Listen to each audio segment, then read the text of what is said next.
भीमरूपी महारुद्रा वज्र हनुमान मारुती वनारी अंजनी सुता रामदूता प्रभंजना। नमस्कार मंडळी, सर्वांना श्री स्वामी समर्थ। स्वागत आहे तुमचे आपल्या स्वामी शक्ती या चॅनलवरती।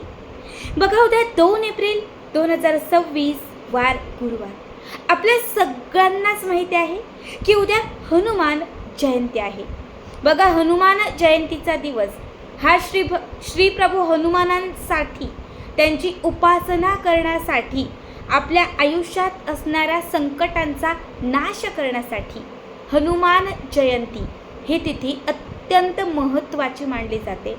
जे लोक तुम्हाला कधीच उपवास करताना दिसणार नाहीत, जे लोक कधीही तुम्हाला तपश्चर्या किंवा कुठलेही मंत्र स्तोत्र साधना करताना दिसणार नाहीत, ते लोक हनुमान जयंतीच्या दिवशी हनुमानांची सेवा करतात। असं म्हटलं जातं की हनुमानांची सेवा केल्याने आपल्या आयुष्यातील दुःख आणि दारिद्र्याचा नाश होतो। कितीही मोठी संकट असतील तर ती संकट दूर होतात, कितीही विघ्न असतील ती विघ्न निघून जातात आणि आपल्या आयुष्यात चांगले आणि सुखाचे दिवस येतात। बघा, आज या व्हिडिओमध्ये मी तुम्हाला याच हनुमान जयंतीचा अत्यंत महत्त्वाचा असा एक उपाय सांगणार आहे। उद्या सकाळी उठल्यानंतर किंवा दिवसभरात जेव्हा तुम्हाला वेळ मिळेल तेव्हा हा एक उपाय, हा मंत्र, हा स्तोत्र तुम्ही पठण केलात, तुमच्या आयुष्यात कितीही कठीण असणाऱ्या इच्छा असतील त्या पूर्ण होतील। तुम्हाला जे हवं ते प्राप्त होईल आणि कितीही दुःख किंवा संकट असतील तर ती सुद्धा कुठेतरी नष्ट होतील। सगळ्यात पहिली गोष्ट म्हणजे उद्या लवकर उठा। खूप लवकर नाही, पण एक 6-7 पर्यंत तरी उठण्याचा प्रयत्न करा। सकाळी उठल्यानंतर आपली अंघोळ सगळं काही आवरलं की त्याच्यानंतर बघा, सकाळी किंवा दिवसभरात जेव्हा रात्री झोपण्यापूर्वी कधीही तुम्ही हा उपाय करू शकता। तुम्हाला काय करायचं आहे तर काळ्या उडदाचे 7 दाणे घ्यायचे आहेत। काळा उडीद, आता तुम्ही म्हणाल ताई काळा उडीद आमच्याकडे नाही, तर तुम्ही डीमार्टमध्ये जा, कुठल्याही दुकानामध्ये जा। बरीच आता आमच्याकडे तरी काळा उडीद घरीच लावला जातो, त्याच्यामुळे आमच्याकडे ते आहे, पण तुम्ही कुठल्याही दुकानात गेलात तर तिथे तुम्हाला सहज मिळतील। काळ्या उडदाचे 7 दाणे तुम्हाला घ्यायचे आहेत आणि त्याच्यासोबत तुम्हाला थोडंसं शेंदूर घ्यायचं आहे। बघा, हनुमानांना शेंदूर अत्यंत प्रिय आहे, त्यामुळे 7ही काळ्या उडदाचे दाणे शेंदुरात थोडं पाणी घातलं तरीही चालेल, ते मिक्स करा। आता 7ही काळ्या उडदाचे दाणे शेंदुरात मिक्स करायचे आहेत। तुम्हाला तुमच्या देवघराच्या समोर हनुमानांची मूर्ती, फोटो असला पाहिजे असं काही नाही, कारण आपण देवघरामध्ये हनुमानांची मूर्ती किंवा फोटो अजिबात ठेवत नाही। पण देवघराच्या समोर तुम्हाला एक तुपाचा किंवा तेलाचा दिवा लावायचा आहे। अग्नीच्या साक्षीनेच हा उपाय तुम्हाला करायचा आहे। देवघराच्या समोर एक आसन घालून बसा। 7 काळ्या उडदाचे दाणे एका प्लेटमध्ये ठेवा। पहिला काळ्या उडदाचा दाणा आपल्या उजव्या हातात घ्यायचा, हाताची मूठ बंद करायची, हनुमानांचं स्मरण करायचं। त्याच्यानंतर तुमची जी काही इच्छा असेल ती पूर्ण होण्यासाठी त्यांना विनंती करायची आणि 1 वेळा हनुमान चालीसा म्हणायचा, फक्त 1 वेळा। हा काळ्या उडदाचा दाणा हनुमान चालीसा म्हणून तुम्हाला तुमच्या देवघराच्या समोर जिथे तुम्ही दिवा लावलाय त्या दिव्याच्या समोर एखादी छोटी प्लेट किंवा मातीची पंती ठेवा, त्याच्यामध्ये हा उडदाचा दाणा ठेवा। पुन्हा दुसरा काळा उडदाचा दाणा घ्यायचा, पुन्हा आपली इच्छा व्यक्त करायची, पुन्हा एकदा हनुमान चालीसा म्हणायचा आणि हा काळा उडदाचा दाणा पुन्हा त्या देवघरामध्ये समोर ठेवलेल्या, म्हणजे दिव्याच्या समोर ठेवलेल्या प्लेटमध्ये अर्पण करायचा।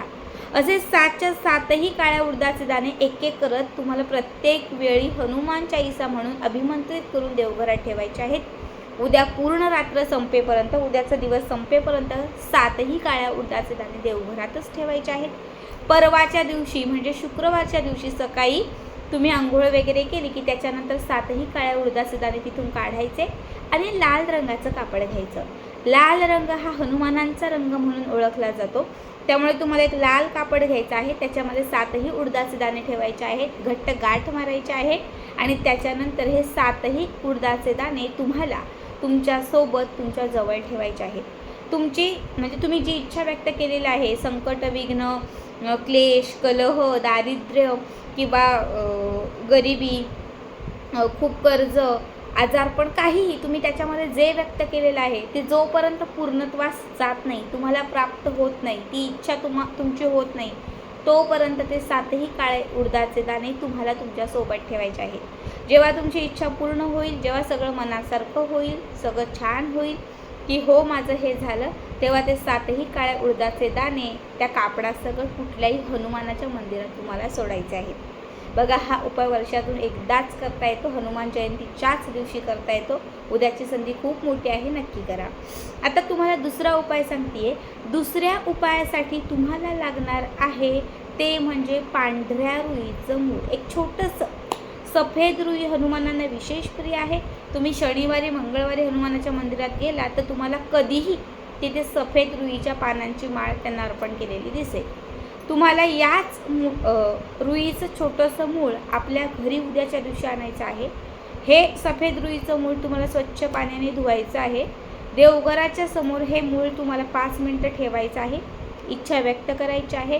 हे पांढऱ्या रुईचं मूळ तिथून उचलायचं, लाल कापडात बांधायचं, घरातल्या 4ही कोपऱ्यांना स्पर्श करायचं, घराच्या बाहेर यायचं आणि घराच्या बाहेर येऊन जिथे कुठे हनुमानाचं मंदिर असेल तिथे हे पांढऱ्या रुईचं मूळ घेऊन जायचं. तिथे हे पांढऱ्या रुईचं मूळ घेऊन गेल्यानंतर हनुमानाच्या मूर्तीला जो शेंदूर लागलेला असतो, थोडासा आपल्या उजव्या हाताने थोडासा शेंदूर काढायचा आणि या पांढऱ्या रुईच्या मुळाला लावायचा. पूर्ण लावलात, पूर्ण ते मूळ तुम्ही शेंद्री केलं तरीही चालेल, जसं तुम्हाला जमेल तसं.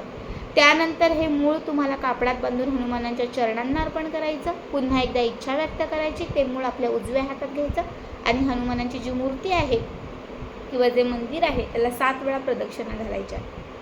त्यानंतर 7 वेळा प्रदक्षिणा घालून तिथे 5 मिनटं बसायचं आणि ओम हनुमानाय नमः, ओम हनुमानाय नमः, ओम हनुमानाय नमः, ओम हनुमानाय नमः या मंत्राचा जप करायचा. त्यानंतर ते मूळ आपल्यासोबत ठेवा. कधीही तुमच्यासोबत कोणी वाद घालायला येणार नाही. ते मूळ जोपर्यंत तुमच्यासोबत आहे, वाईट शक्तींपासून संरक्षण होईल. क्लेश, कलह, आजारपण, वाईट शक्ती सगळं तुमच्या आयुष्यातून दूर होऊन जाईल. बघा, खूप साधे सोपे उपाय आहेत. उद्याच्या दिवशी या उपायांना खूप महत्त्व आहे. नक्की करा आणि आजचा हा व्हिडिओ कसा वाटला कमेंट करा.